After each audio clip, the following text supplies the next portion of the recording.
दोस्तों, हमने बहुत सारे बेटियों को बचाने के आंदोलन देखे होंगे।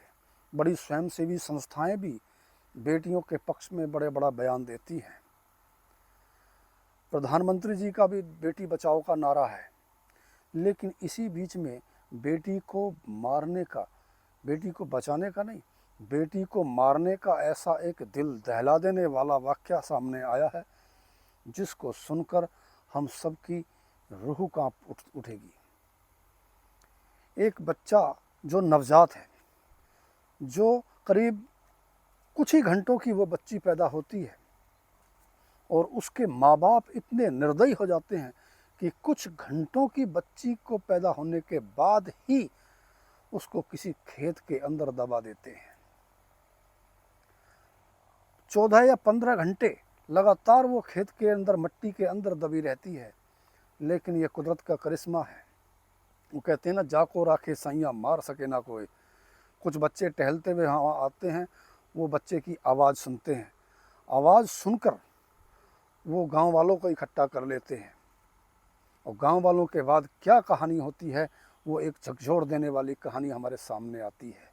तो दोस्तों, नमस्कार, प्रणाम, सत श्री अकाल, आदाब। मैं आपका अपना दोस्त भाई राजीव गिल आज जिस मैं सच्ची घटना को आप सबके साथ में साझा कर रहा हूँ, वह दिल दहला देने वाली घटना उत्तर प्रदेश के संभल ज़िले की है। संभल ज़िले के अंदर नखासा थाना होता है। नखासा थाने में एक गांव है मन्नी खेड़ा, जो उसके पास में दहपा चौकी होती है, उसके अंदर में ये पड़ता है गांव। वहाँ जहाँ बहनें अपने भाई के कलाइयों पर राखी बांधती हैं, धागा बांधती हैं या माथे पर तिलक लगाती हैं, भैया दूज का प्रोग्राम चलता है। उसी दिन, भैया दूज के दिन, कुछ बच्चे, मन्नी खेड़े के कुछ बच्चे वहाँ टहल रहे थे। अभी वो क्या देखते हैं कि एक खेत से अभी, क्यों, चूँकि सरसों और लेटे की फसल अभी बोई जा रही है, छोटी छोटी फसल है। छोटी फसल होने की वजह से आसानी से कहीं भी कुछ चमक सकता है। तो वहाँ से खेलते हुए अचानक किसी बच्चे के रोने की आवाज़ सुनाई देती है। उस आवाज़ को सुनकर बच्चों ने सोचा कि शायद यहाँ से आवाज़ आ रही है या वहाँ से आवाज़ आ रही है। वो इधर उधर झांकते हैं, लेकिन उनमें से कुछ बच्चे कहते हैं कि नहीं, इधर से आ रही है। तभी देखते हैं कि वहाँ जाकर एक बच्चा है और बच्चा की गर्दन कुछ मुंह ऊपर को मिट्टी के ऊपर दबा, थोड़ा सा ऊपर निकला हुआ है, बाकी एक टांग उसकी मिट्टी के थोड़ी ऊपर है, बाकी सारा बच्चा मिट्टी के अंदर दबा हुआ है। उसको देखकर सबका दिल दहल जाता है। जब आनन फानन में ये, जब उनको कुछ समझ में नहीं आता बच्चों को, वो ज़ोर ज़ोर से बच्चे चिल्लाने लगते हैं। बच्चों की आवाज़ सुनकर उसके आस पड़ोस के लोग वहाँ इकट्ठे हो जाते हैं, कुछ महिलाएं इकट्ठी हो जाती हैं। वो पुलिस को सूचना देती हैं। थाना अध्यक्ष मौके पर पहुँच जाते हैं पुलिस बल के साथ में। वहाँ उस बच्ची को वो अपने हाथ में ले लेते हैं और उसको, जो उसका खेत होता है मनोज सैनी और थाने के कुछ लोग, कुछ गांव के लोग जिला अस्पताल में पहुंच जाते हैं और उस बच्ची को ले जाकर वहां अस्पताल में भर्ती कर देते हैं। डॉक्टर दीप शिखा वहां बताती हैं, जो अस्पताल में डॉक्टर दीप शिखा हैं संभल के अस्पताल के अंदर, उन्होंने बताया कि बच्ची के मुंह में, नाक में और आँखों के अंदर, कानों के अंदर मिट्टी भरी हुई थी। वो पता नहीं क्या कुदरत का ऐसा करिश्मा हुआ कि कहते हैं, जाको राखे साइया मार सके ना कोई। कि करीब करीब उन्होंने बताया कि ये 14 घंटे मिट्टी में दबी रही और उसके बावजूद शुक्र ये रहा कि किसी जंगली पशु ने नहीं देखा वो बच्चा। उसके बावजूद उस बच्चे ने, ऐसा होना था कि बच्चे वहाँ खेल रहे थे और बच्चे रोने की वहाँ आवाज़ आ जाती है। उसका इलाज वहाँ चल रहा है अस्पताल के अंदर। करीब ये नियम है कि 1 महीना करीब उसका इलाज चलेगा और 1 महीने बाद वो बाल कल्याण समिति को वो बच्ची सौंप दी जाएगी। लेकिन अब सवाल ये है, पुलिस के अंदर भी ये संदेश चला गया कि आखिर ऐसे निर्दयी माँ बाप है कौन, जहाँ हर संस्था बच्चों को बचाने की कोशिश करती है, जहाँ हर आदमी ये कहता है कि बेटी और बेटा दोनों बराबर हैं, लेकिन ऐसे कलयुगी माँ बाप, ऐसी कलयुगी माँ जो बच्चों की वजह से अपनी जान तक दे देती है, अपनी जान पर खेल जाती है, लेकिन अपने पैदा हुए बच्चे, अपनी कोख को जिसने 9 महीने तक पाला, उसी बच्चे को वो तुरंत से मिट्टी में दबा देती है। अब पुलिस के सामने ये सबसे बड़ा प्रश्न था, आसपास के लोगों के सामने सबसे बड़ा प्रश्न था। पुलिस ने तफ्तीश जारी रखी। पुलिस ने बड़ी ही युक्ति से, बड़ी समझदारी से उसने काम किया, और समझदारी का परिचय देते हुए उन्होंने, पुलिस वालों ने, जो वहाँ के संभल ज़िले के एसपी हैं कृष्ण कुमार बिश्नोई जी, उन्होंने वहाँ के आदेश दिया कि कैसे भी संभव हो इस केस का खुलासा करा जाए, क्योंकि सरकार बहुत सख्त है। पुलिस नतीजे पर पहुँची। पुलिस ने क्या करा, पुलिस ने जो वहाँ गांव के, आजकल सीसी कैमरे गांवों में भी लगने शुरू हो गए, सीसी कैमरों में फुटेज की तलाश की, फुटेजों से कुछ सबूत इकट्ठे किए। फिर वहाँ जो आसपास के गांवों की थी, मन्नीखेड़ा गांव की थी, कुछ आसपास के गांवों की थी, उनकी आशाओं से, जो आशा वर्कर्स हैं, उनसे संपर्क किया कि कौन कौन ऐसी महिलाएं हैं जो गर्भवती हैं, जिनको बच्चा होना था।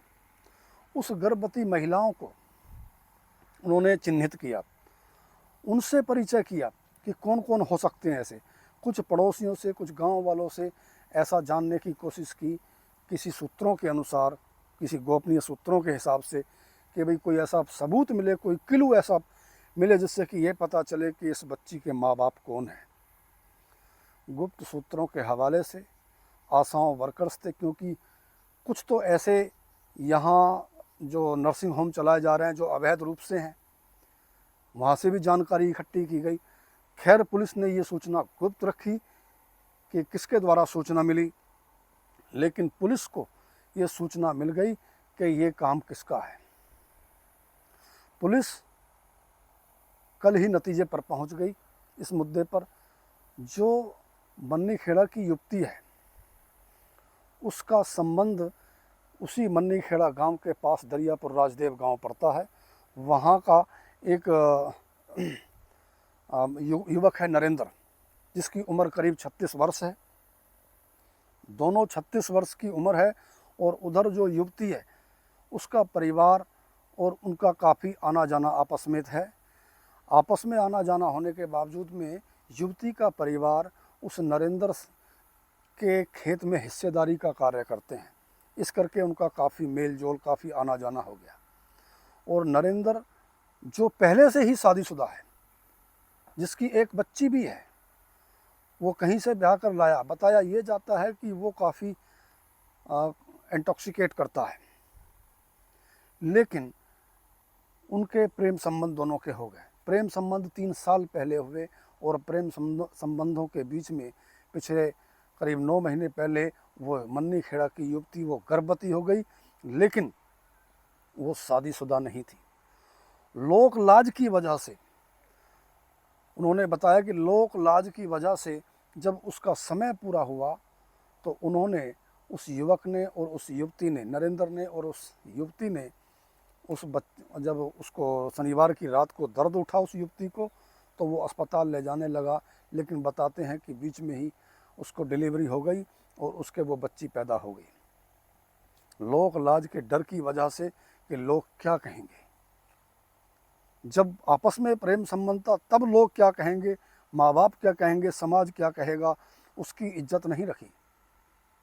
लेकिन जब वो बच्ची पैदा हो गई, ये सामने आ गई, तो भी लोग क्या कहेंगे, इस लोग लाज से बचने की वजह से उन दोनों ने ये षड्यंत्र, ये कॉन्स्पिरेसी रची, और उस बच्ची को मनोज सैनी, जो मन्नीखेड़ा के हैं, उनके सरसों का खेत, जो अभी छोटा छोटा सरसों जमी है, उसके आनन फानन में हड़बड़ी में जाकर गड्ढा खोदकर उस बच्ची को उसके खेत में दबा दिया।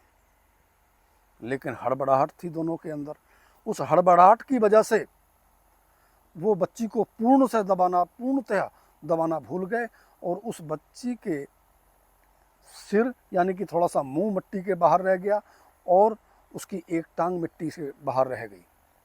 इसकी वजह से बच्ची ने चिल्लाना शुरू कर दिया और चिल्लाने की वजह से वो बच्चे इकट्ठे हो गए और इस केस का खुलासा हो गया।